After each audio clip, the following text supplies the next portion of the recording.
Beliefs and suspicions are like earworms that can be nearly impossible to shake once they've rooted themselves. And people have no free will in choosing not to believe something. When two people are having a debate, it's almost like a battle of who can come up with the right combination of words to force the other person's brain to come to the same conclusions that they did. And if you end up thinking someone's argument is valid, you don't actually know why the reasoning had the effect on you that it did. You didn't choose to be convinced by it. You either are or you aren't.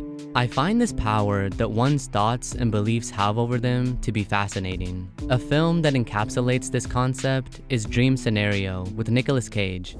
He plays Paul Matthews, who is a slightly odd but relatively mundane professor. He slowly grows infamous in the public eye because several people start to have dreams with him appearing in them. The dreams often involve someone in a stressful situation, and then somewhere off to the side, there's Paul. He doesn't intervene, he doesn't speak, he doesn't help. He just sort of stands there and watches. This phenomenon explodes as most people start to have dreams with his appearance. It's a quirky spectacle, and he wants to use his newfound fame to try and publish a book that he has yet to write. This is where things take a dark turn, and where we can start to examine what harm can emerge from imagined scenarios. People now start to have dreams where he violently attacks them. Others have said that he rapes them. It gets so bad that students can't even attend his class because they are so horrified by the dreams they've had of him. These dreams are out of everyone's control. Paul never chose to appear in people's dreams, and now that they depict him doing obscene behavior, he has no power to stop them either. And the people that have the dreams can't choose to not experience them.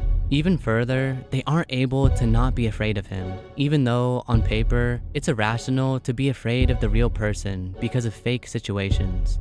But once this seed of fear has been implanted in their mind, no matter how illogical it is, they can't help but be frightened by him. So these mere thoughts are able to cause tangible harm, because now they all hate him for actions that he's never done, and he starts to become ostracized from the rest of society. Fuck you, Matthew. Go home! Why don't you just quit, Paul? Bye. To some degree, their internal fear of him is understandable. It feels like he's violating their consent and harassing them when they want to do something as normal as getting a good night's rest. But the consequences of this dilemma manifesting in harassment towards him is completely unjustified. But how does one get rid of this earworm of a thought and negative perception of him once it's already been created? And the worst thing is, there's nothing Paul could have done differently to prevent this. And there's no appropriate behavior that he can demonstrate to show people that he's not a threat to them. Like I said, those around him didn't choose to be afraid of him. But by being conscious of their thoughts, they could become aware of how illogical their fear is and not act in a harmful way. But no matter what, there will always be damage done to Paul's reputation. Even if they're able to put their fear of him aside, they will still behave differently around him than they otherwise would have. Paul's situation is an excellent demonstration of how powerful words and perceptions are. Need another example? Watch this. Serial rapist. What images just occurred in your mind? Did you have control over choosing what they were? Did it make you feel uncomfortable? Look, I'll do it again. Pedophile. Do you see how invasive these mere combinations of sounds can be in your mind? By my speech, I'm in a way able to hijack your thoughts, and I can force you to think about something that you weren't. This is why it's so uncomfortable to discuss topics like rape or pedophilia, because by speaking it, it forces an image into the other person's brain that's almost intrusive. So imagine the irreversible damage that is able to be created by simply planting an idea in someone's mind. Dream Scenario is a great extreme example to create thought problems from. But let's talk about a more realistic circumstance where a fallacious misconception can cause permanent harm, such as imagining what it would be like to be falsely accused of being a child molester. This situation is explored in the 2012 film The Hunt. Lucas is a kindergarten teacher who is great with the children and respected by the community. A misunderstanding happens with one of his students, and without fully understanding the gravity of what she's saying, she says that inappropriate sexual action occurred between the two of them. She is confused about her emotions for him, and with recently having her first exposure to pornography by her brother's friend, she uses this imagery to accuse Lucas of exposing himself to her, but she later wants to take it back. All of the other adults assume that she's just ashamed of what happened, in denial, or scared of Lucas, so they believe her original lie. And of course, I'm not saying that she should have been ignored, because I think, in general, if a child knows enough about sexual abuse to accuse someone, then it's likely that they have been. But what I find interesting is the lasting damage that beliefs can have, especially in a case like this, where nothing actually happened. Lucas is fired. The entire community hear of the rumors and hate him, and his whole life is seemingly ruined. What could he have done differently to prevent this? Not be such a good teacher? Not have fun with the kids and bring them joy? And what can he do now to fully debunk these accusations? It's almost an unfalsifiable position that he's been put in, because no matter how perfect, innocent, or appropriate his actions are from now on, everybody will still have that little seed of doubt when they look at him. Sure, in the end, he's been acquitted of wrongdoing, but people will still have thoughts asking themselves, is he really innocent? Could he have gotten away with it? Everything he now does, even if it's the exact same behavior, will be seen through a different lens. You think I'm crazy? No, I know. And if I say I'm not crazy? Well, that hardly helps, does it? It's the Kafka's genius of it. Here's an uncomfortable question. What if he actually was a pedophile, but the little girl never made an accusation? Not that he really molested her and got away with it, but what if he merely had the attraction? Before he was accused of being a pedophile, everybody loved him. He was the kids' favorite teacher. The rest of the staff thought he was great with them, and he seemed to get a lot of enjoyment out of it as well. All of this happiness is thought of as a good thing. But what if, internally, without ever acting on it, Lucas got a little bit more pleasure than the average person because he was a pedophile and liked being around kids because he was attracted to them? Wait a second, did you just feel that? That uncomfortability and maybe even outrage that you just had at me for merely mentioning an imaginary scenario? All I'm doing is pondering on a taboo topic and analyzing the nuances, but the emotional power that words and thoughts have over us can sometimes prevent open discussion from taking place. I think it's important to become aware of when and how these thoughts arise. How can avoidance of an issue be the best way to shape an informed and intelligent opinion of it? I don't think by any means I'll have all the answers for the questions I ask, but I think they need to be thought about. So with that in mind, let's continue exploring this peculiar area of the topic.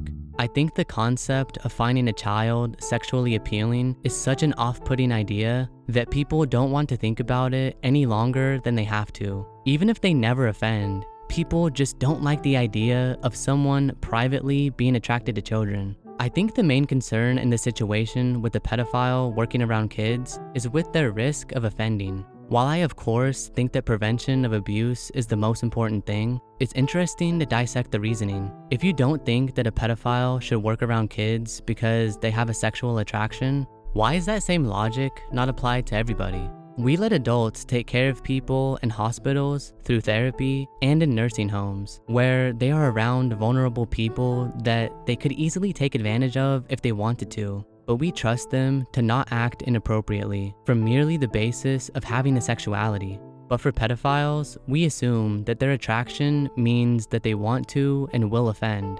Should pedophiles not be allowed to have children because they could be sexually attracted to them? Sure, that's a concern, but at the same time, should I not be allowed to have children as well? Because if I have a daughter, I might find her sexually attractive when she's older. The thing that holds people back from not molesting their own children isn't whether or not they find them attractive, but is out of ethical concerns, a parental urge to love and protect them, or just a complete lack of interest. Is a pedophilic attraction magically stronger than an of-age one is? I talk in my other essay here about how statistically, there's a substantial amount of people who sexually offend against children who aren't actually pedophiles. This is because there are other risk factors, such as hypersexual interests with low impulsivity management, or a thirst for control and power. So just based off of the sexual interest alone, are pedophiles really at a higher risk of offense than the general population? I think by default, kids are definitely easier to overpower and manipulate than adults are, so their safety should require more boundaries, whether you're a pedophile or not. Going back to my fascination with how thoughts populate in the mind, I can think of several examples of sexual thoughts that I and many others have that we never act upon. There's the extreme, over-the-top thoughts that we know won't happen. I would fuck that girl if she was my sister. I would let that girl give me fucking AIDS. And then there's the more realistic thoughts we have that turn into fantasies that we would probably act on if we could. I wanna pump her. Pump. Are these thoughts wrong to have if they are just imaginary, intangible situations? Some of the first thoughts that pop into my head when I walk by a woman are sexual thoughts. I scan them over and notice what I find attractive in them. And this isn't a long, drawn-out, and conscious process. It definitely sounds more deliberate and creepy when describing it in this way, but these are just quick thoughts that happen to occur. Everybody makes these type of rash judgments when they see someone, whether they are sexual in nature or not. It just takes effort to realize that you're doing it. So I imagine, what if instead of having these thoughts about adults, I was having these thoughts about children that I saw? Would there be any practical change in my behavior? For me personally, I think those thoughts would be even less likely to be acted upon because I believe that it would be unethical and harmful to engage with a child in that way. But when I have those thoughts about an adult female coworker, for example, the thoughts are more likely to be acted upon because I would potentially flirt with her. This is why I think it's important that pedophiles have unharmful outlets that they can filter their sexual desires through, such as digital porn that is completely fictional, or ethical age play with a consenting and responsible adult. If pedophiles are unable to be identified, unable to come forward for help, and unable to change their sexuality, then of course these thoughts become more likely to be acted upon because they don't have an ethical release valve like we do. Most people seem to have the assumption that all pedophiles want to actually have sex with children and that they think it's justifiable. Why is this? Why is it impossible for someone to have a sexual attraction that they recognize they can't act upon?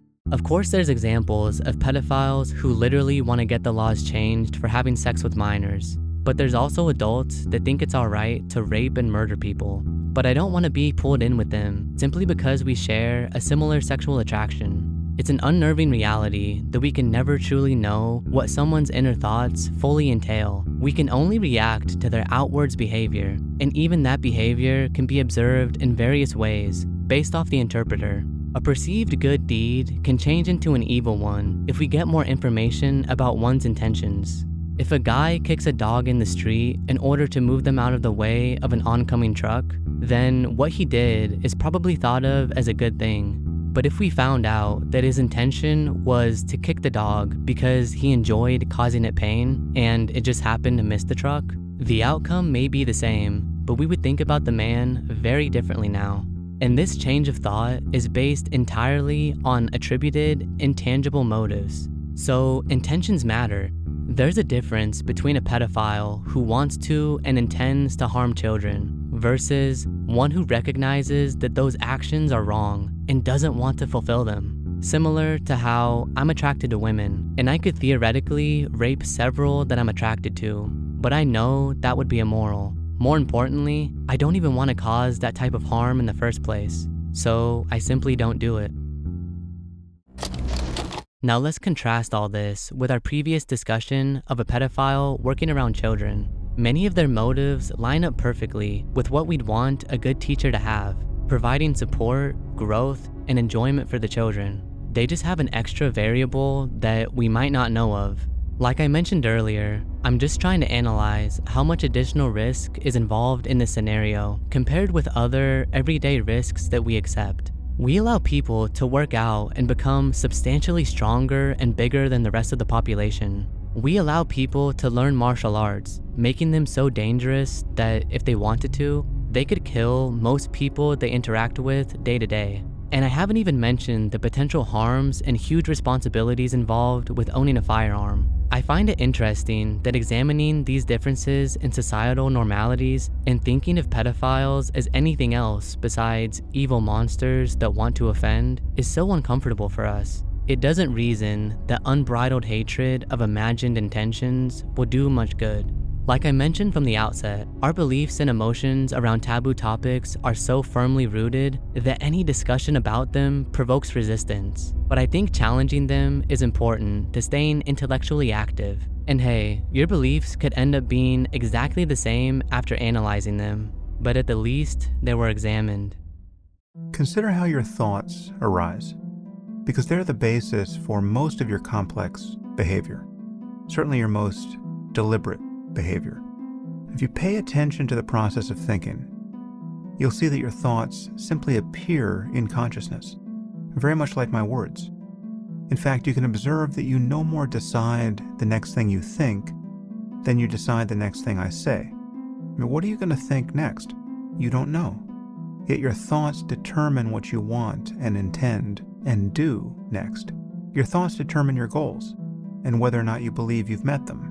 They determine what you say to other people and what you don't say. In fact, thoughts determine almost everything that makes you human. Thanks for watching until the end. If you want to support the channel even further, consider joining my Patreon. You can participate in monthly Q&As and get insight into what I'm working on next. And a huge thanks to those of you who are already over there. Thanks for watching my videos.